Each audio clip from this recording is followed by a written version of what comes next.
deeqdan oo ay ku soo yabooheen dadka Soomaaliyeed ee ku dhaqan dalka dibadiisa lana soo marsiiyay hay'adda Murugaabe ayaa TV-ga caalamiga Universal TV soo gaarsiiyay boqolaal qoys oo barakacayaal ah kuwaas oo ku nool gudaha magaalada Muqdisho. deeqdan ayaa waxay ka koobneyd bariis, saliid iyo timir kuwaas oo la guddoonsiiyay dad isugu jiray haween, caruur, odayaal da' ah iyo kuwa naafa ah kuwaas oo aysan u dhammaystireen lixdoodii lixaad iyadoo ay taasi u dheer tahay duruufaha adag ee dhinaca nolosha ay kaga soo carareen deegaanadoodii.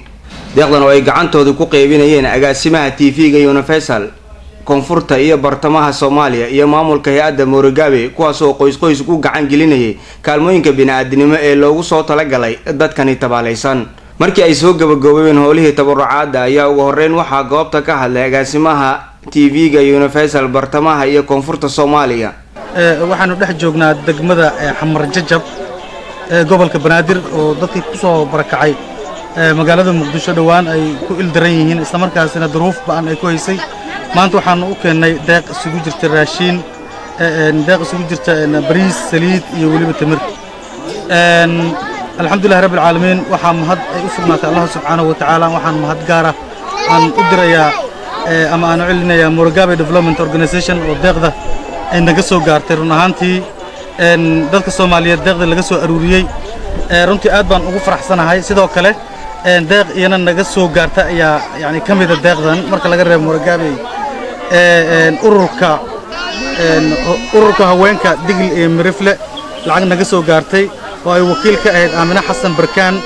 oo aad baan iyana ugu mahad celinayaa. ururka haweenka Digil iyo Mirifle iyo saaxiibadood ayaa laga soo aruuriyay lacagtaas iyada ah wayna soo gaartay dadka walaalihiin ku dhibaataysan gudaha magaalada Muqdisho ayaanu gaarsiinay. aad baan idinkaga mahad celinaynaa. walaalihiin wali waa u baahan yihiin gacantiina kama aynan dhargin. baahi aad u fara badan ayaa jirta iyadoo bisha barakeysan ee Ramadaan lagu jiro. dadka daruufo kala duwan ayaa haysta runtii ma aha mid la qiyaasi kara. ma jirta wax hooy ah cunadii waa ay yar tahay. kulley waxa qiyaasi kara ninkii maanta dhex taagan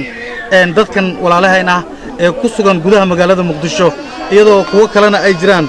oo ku dhibaataysan gobolladii looga soo tagay soo socon waayay kuwana ah intii soo socotay. sidoo kale waxaa goobta ka hadlay Cali Aadan Maxamed Iido oo kamid ah maamulka hay'adda Murugaabe. sida walaalkay JK uu sheegay khayr iyo ajri xasanaad Allah ka siiyo. runtii arintan ninkii maanta indhihiisa ku arkoon baa ka sheekeyn karo. aniga insha Allah waxaan soo hoyday xalay magaalada Muqdisho indhahayga maanta aroortii hore ilaa hadda waxaan ku arkay iyo dadka walaalahay sida TV-ga Universal waxaan mahad gaar u celinayaa khaasatan TV-ga Universal gaar ahaan Ibrahim JK agaasimaha bariga bartamaha oo runtii maaragtay meeshaan kaalin aad u weyn ka qaatay oo dadkan walaalihiisa runtii la shukran al waajiba la yiraahdaa. runtii dadka walaalihiisa oo magaaladan ku dhibaataysan dadkii u kacay kamid ah asagoo waliba maaragtay oo TV-gii shaqaalihii kamid ah haddana dadka muxsiniinta oo u kacay kamid ah arrimahan. waxaan kaloo mahad gaar ah Ilaahay ka sokow aan u celinayaa Sheekh Ilyas Cali Nuur gudoomiyaha oo runtii asaga laftiisa maaragtay kaalin aad u weyn u bandhigay Soomaalida. waxaan kaloo si gaar aan mahad ugu celinayaa TV-ga agaasimihii guud gudoomiyihii TV-ga injineerka injineer Axmed runtii waxa way kaalintu asaga laftiisa ka qaatay. ka Murugaabe ahaan aniga magacayga Cali Aadan Maxamed mas'uuliyiinta Murugaabe anoo kamid ah oo ka tirsan waxaan halkan u imid magaaladan Muqdisho inaan la kulmo dhibaatada walaalahay haysata inaan la qaybsado oo runtii wax badan inaan ka ogaado ayaan ku soo talagalay. waxaa Ilaahay mahadiisa maanta inaan la kulmo iyadoo maaragtay TV-ga Universal deeqdii Murugaabe iyadoo deeqdii taxanaha ahayd awal horeba sidaas aad ula socon jirteen dadkiinan ahlul khayrka Soomaalida ah. deeqdan aad soo dhiibteen oo Soomaali weyn adduunyada dacaladeed meel walba aad joogtaan North America, Europe, Australia ilaa Aasiya meel walba aad joogtaan aad runtii maaragtay deeqdan ilaa Afrika